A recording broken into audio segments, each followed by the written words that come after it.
So Bharat Jodo Yatra 2 ప్రారంభం నేపథ్యంలో మణిపూర్ సర్కార్ యొక్క యాత్ర ప్రారంభానికి మాత్రం అనుమతి ఇవ్వలేదు. తప్పనిసరి పరిస్థితుల్లో వేరే ప్రాంతాన్ని కూడా మార్చుకోవాల్సిన పరిస్థితి వచ్చింది.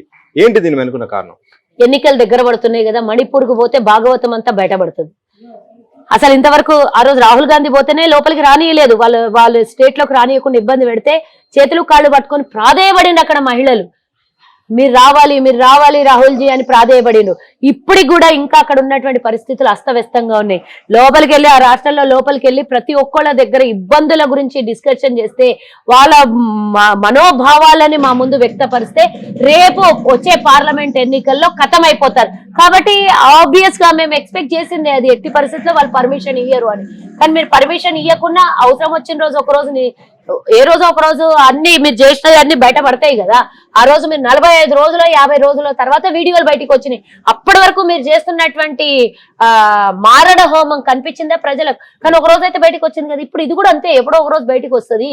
సో యాత్ర, ఎందుకంటే ఫస్ట్ యాత్ర గురించి బాగా ప్రజల్లో చర్చ జరిగింది, చాలా ప్రశంసలు కూడా వచ్చాయి. మరి ఈ 2 ఎలా ఉండబోతుంది? అతి కొద్ది నెలల్లో ఎన్నికలు ఉన్న నేపథ్యంలో మాకు తెలుసు కదా, మేము ముందే అనుకున్నాం డిసెంబర్ తర్వాత ఉంటది అని. మార్చి ఏప్రిల్లో ఎన్నికలు రాబోతున్నాయి. ఆ ఎన్నికల నేపథ్యం అనే కాదు, సగభాగం అయిపోయింది ఈ రాహుల్ గాంధీ గారి పాదయాత్ర. మిగతా రాష్ట్రాలకు కూడా ఉత్తర రాష్ట్రాలు కొన్ని ఉన్నాయి కాబట్టి వాటిలన్నిటినీ అన్ని రాష్ట్రాలకి వెళ్ళి ప్రజల దగ్గర న్యాయం గురించి మాట్లాడాలి అనే ఉద్దేశంలో ఈసారి స్పీడప్ కోసం కాస్త బస్సు యాత్ర పెట్టుకున్నట్టున్నారు.